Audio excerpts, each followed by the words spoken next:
Bismillahirrahmanirrahim. Assalamualaikum warahmatullahi wabarakatuh. Hello, good morning. How are you students? I hope you are happy and keep healthy.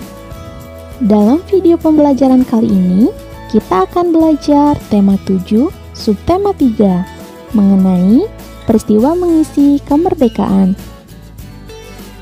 Adapun tujuan pembelajarannya adalah dengan berlatih, siswa dapat membuat surat undangan resmi dengan penuh ejaan yang tepat dengan penuh percaya diri. Dengan mengamati gambar, siswa dapat mengidentifikasi dan menyebutkan kegiatan-kegiatan pembangunan untuk mengisi kemerdekaan dengan penuh kepedulian. Dengan membaca, siswa dapat mengidentifikasi peran pelajar dalam mengisi kemerdekaan dengan penuh tanggung jawab. Dengan membaca, siswa dapat mengetahui peristiwa lahirnya Pancasila dengan penuh tanggung jawab.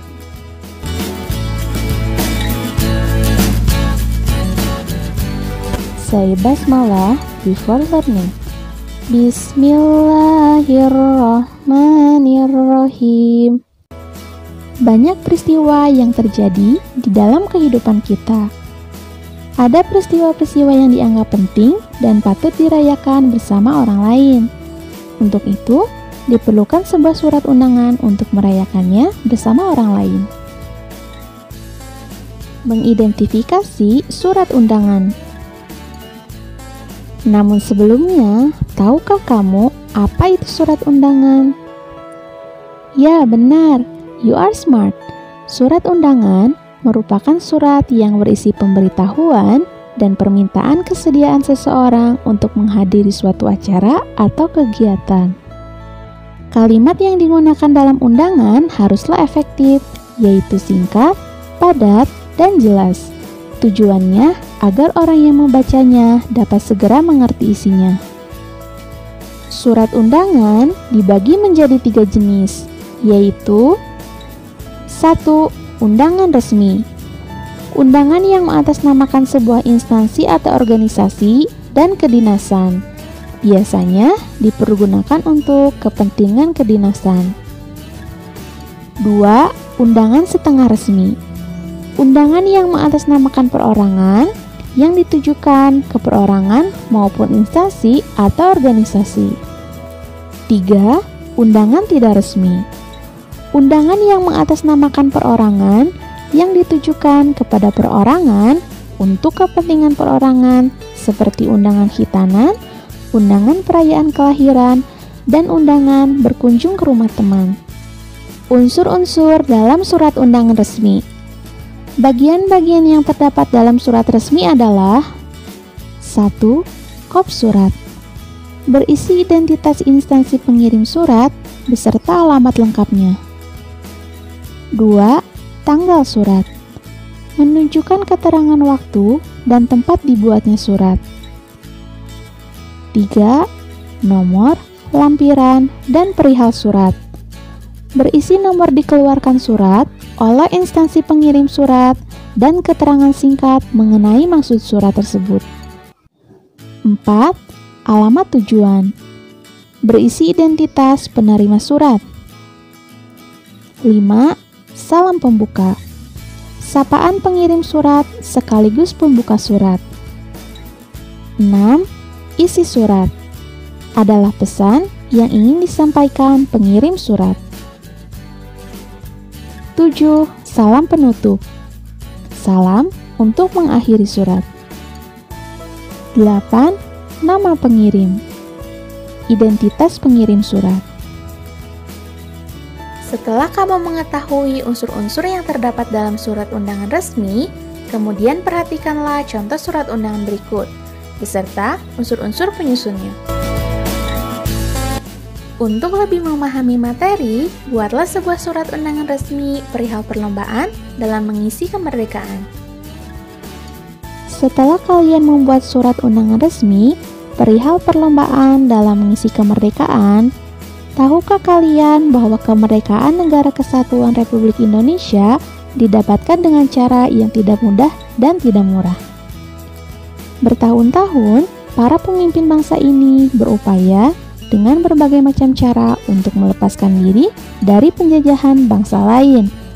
Ribuan nyawa manusia juga telah melayang dalam upaya ini. Kini, Indonesia telah merdeka dan berdaulat. Namun, banyak hal yang harus dilakukan untuk mengisinya dalam rangka pembangunan bangsa Indonesia yang seutuhnya. Seperti yang dicita-citakan para pendiri bangsa ini, generasi penerus bangsa harus mengupayakan agar pembangunan manusia seutuhnya ini dapat dilakukan terus-menerus dengan berbagai cara. Adapun cara yang dapat kalian lakukan dalam mengisi kemerdekaan adalah 1. Belajar dengan sungguh-sungguh. 2. Mempelajari dan melestarikan kesenian daerah. 3. Bangga menggunakan produk dalam negeri. 4. Mengamalkan nilai-nilai dalam kehidupan sehari-hari. 5. Mengikuti upacara peringatan Hari Ulang Tahun Kemerdekaan Republik Indonesia. 6. Ikut memeriahkan lomba-lomba kemerdekaan. Selain itu, kegiatan pembangunan untuk mengisi kemerdekaan tidak kalah penting, karena pembangunan dapat diartikan sebagai suatu proses yang dilakukan oleh manusia untuk memperbaiki tingkat kehidupannya secara material maupun non-material atau spiritual. Usaha untuk menciptakan kemakmuran dan kesejahteraan rakyat yang hasilnya dapat dinikmati oleh seluruh rakyat secara adil dan merata. Pembangunan yang dilakukan pemerintah contohnya adalah pembangunan fasilitas umum seperti berikut. Pembangunan bendungan bertujuan untuk memenuhi kebutuhan air masyarakat, pembangkit listrik, pencegah banjir, dan tempat wisata. Pembangunan jembatan bertujuan sebagai sarana transportasi yang menghubungkan masyarakat dan mendorong pemerataan.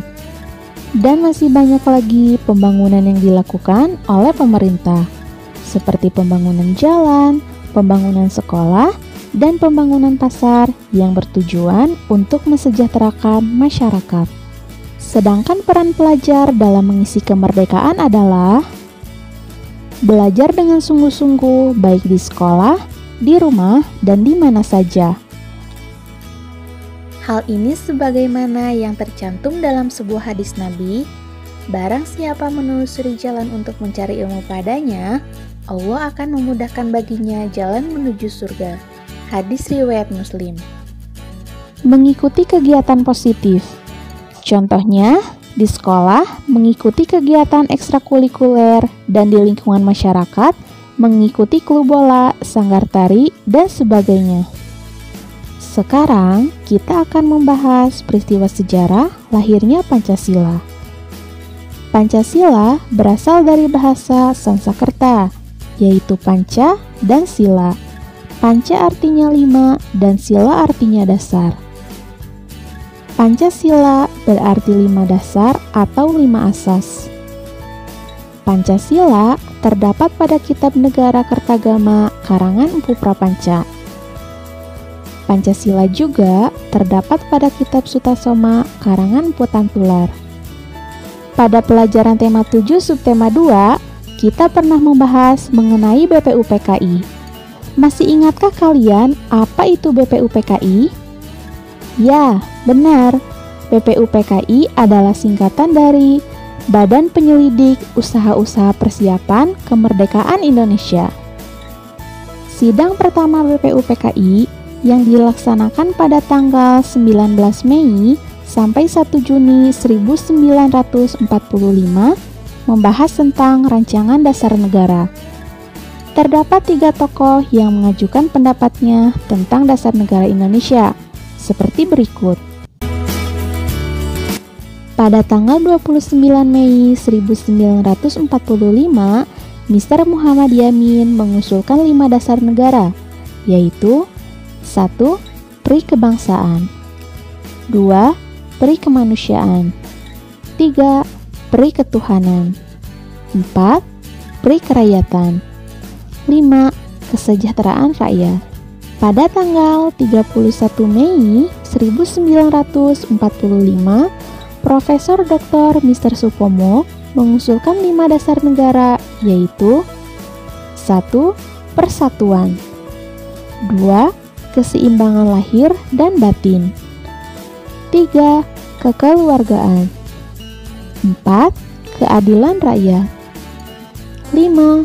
Musyawarah. Pada tanggal 1 Juni 1945, Insinyur Soekarno mengusulkan 5 dasar negara, yaitu 1. Nasionalisme dan kebangsaan Indonesia, 2. Internasionalisme dan perikemanusiaan, 3.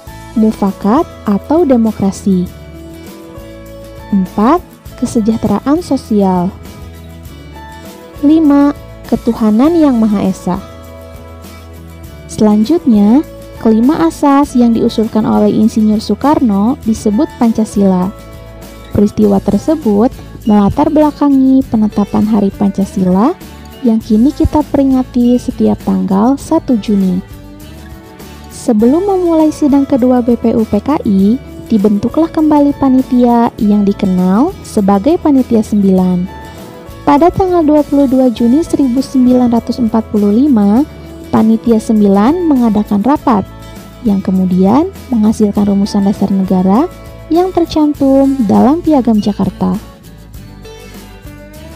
Setelah mendapat beberapa perubahan, Pancasila sebagai dasar negara akhirnya pada tanggal 18 Agustus 1945 dituliskan dalam pembukaan Undang-Undang Dasar 1945. Termuat isi rumusan prinsip dasar negara yang disebut Pancasila, tepatnya pada alinea 4 yang berbunyi sebagai berikut.